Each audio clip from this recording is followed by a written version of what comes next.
Your dog does not always bark when it wants your attention. Sometimes it just looks at you. Sometimes it stands a little closer. Sometimes it waits in that quiet way dogs do when they want something from you without making a sound. You've seen this before. You're doing something ordinary and your dog is just there, waiting for you to notice. And most owners miss those moments completely, because the quiet signals are usually the ones people stop noticing first. Dogs do not always ask loudly. A lot of the time, they ask quietly. They use their eyes, their position, their timing, the small choices they make around you. And once you see those choices for what they are, you start realizing your dog has probably been asking for your attention far more often than you thought. The first quiet way dogs do this is one you have probably seen hundreds of times. Number 1. They look up at you and hold it for a second. Not the hard stare they give when they want food. Not the excited look they use when they want to go outside. This is softer than that. Your dog looks at you, holds your face for just a moment, and waits. You're on the couch, or standing in the kitchen, and for just a second, your dog is looking right at you, waiting to see if the moment lands. It is such a small thing that most people barely register it, but for many dogs, that look is the first attempt. Before they move closer, before they touch you, before they do anything more obvious, they often start with eye contact. It is the quietest possible way to ask, "Are you available? Do I have your attention? Are you with me right now?" And that is why this matters. That look is not random. That look is the request. And this is the part most people miss. Because if that moment doesn't land, your dog doesn't immediately get louder. It decides whether to try again or not. A lot of dogs do this when they do not need something huge. They may just want a moment of connection, a response, a little sign that you notice them. And when that look does not work, many dogs try something just as quiet. Number 2. They come near you and simply stand there. No barking, no pawing, no whining. They just walk into your space and stop. Maybe you are in the kitchen and suddenly your dog is standing by your leg.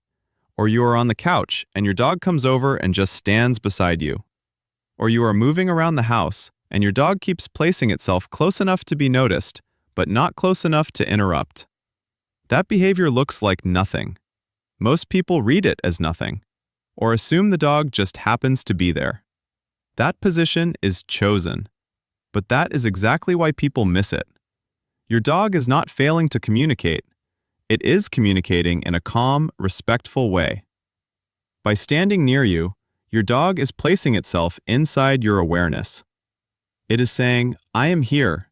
Notice me. Include me." Some dogs learn very early that loud behavior does not always work well. So instead of demanding attention, they try proximity. They come close.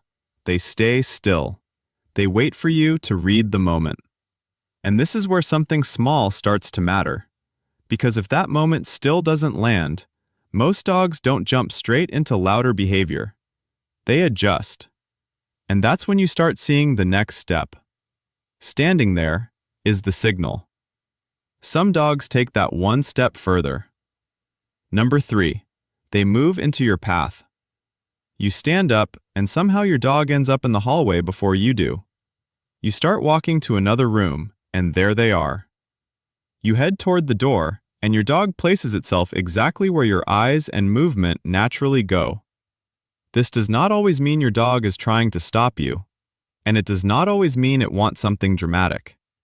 Very often, it means your dog understands something simple. Movement creates attention. If your dog quietly places itself in the path of your movement, there is a much better chance you will notice it. You do not have to be interrupted.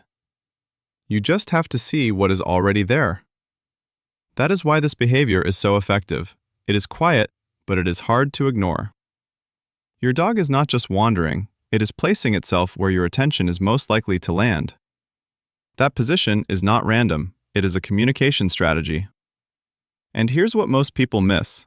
They think attention only counts when a dog gets louder. But for a lot of dogs, the quieter the signal is, the earlier it came. A dog standing in your path, waiting by your chair, or quietly showing up where your eyes will land, is not doing nothing. It is starting with the smallest version of connection first. And sometimes dogs go even softer than that. Number 4. They wait beside you without asking for anything obvious. This is one of the easiest signals to misread because it looks so calm. Your dog comes over, lies down nearby, or sits a few feet away and stays there. No demand, no noise, no clear request. So people assume the dog is just resting. And yes, sometimes it is. But a lot of the time, that quiet waiting is still a form of reaching. Your dog is choosing your space on purpose. It is deciding that being near you matters, even if it is not asking for physical contact or direct interaction. It is not trying to force connection, it is offering closeness first. That is what makes this so easy to miss. People tend to notice dogs when dogs do more, but many dogs ask for attention by doing less. They come near you, they settle beside you, and they leave the door open for you to respond. The waiting is part of the message. And one of the clearest signs that your dog really is trying to connect is when it repeats the same small signal more than once. That is when this stops looking random, because once a dog quietly tries the same thing again, it is telling you the first attempt mattered. And this is where quiet attention seeking becomes more important than most people realize. Number 5. They do the same tiny thing again. A look, then another look. A step closer, then a pause, then another step. They leave, then come back to almost the same spot. They try once, get no response, and quietly try again. Dogs do not always increase intensity right away when they are not noticed. Many of them repeat first. They adjust. They test. They try the same message one more time in a slightly different way. And that tells you something important. The first attempt did not fully land. And when a dog repeats a quiet signal instead of giving up right away, it usually means the moment mattered more than people think. Your dog is still trying to create a moment with you, still trying to reopen the connection, still hoping you will notice before it decides the effort is not worth repeating the same way again. And not every quiet signal is about coming closer. Sometimes it is about choosing exactly the right place. Number 6. They choose the spot your attention naturally returns to. Not directly on top of you, not all the way across the room, just somewhere very specific. The chair beside you, the rug near your feet, the doorway where you will naturally glance, the corner of the room that still keeps you in view. This is not just about distance, it is about access. Not every dog wants attention by moving on to you. Some dogs ask for it by staying where connection is possible. Some dogs do not want constant physical contact. Some want connection without pressure. So they choose a spot that lets them stay linked to you without forcing anything. That choice is often incredibly deliberate. Your dog may be picking the place where your eyes are most likely to return. The place where you will notice it when you shift. The place where it can remain part of your space without demanding the center of it. That spot is chosen on purpose. And maybe the quietest signal of all is what happens right before your dog gives up on that attempt. Number 7. They pause, wait, and then turn away. This moment is so small that many people never notice it. Your dog looks at you, or stands near you, or waits beside you for a second longer than usual. Then, nothing happens. So your dog turns away. No noise, no drama, no obvious disappointment, just a tiny retreat. And because it is so subtle, people tend to dismiss it. But that pause matters, because in that moment, your dog was waiting to see if the connection would happen. It gave you a chance to respond, and when nothing came back, it ended the attempt. And that may be the quietest part of all.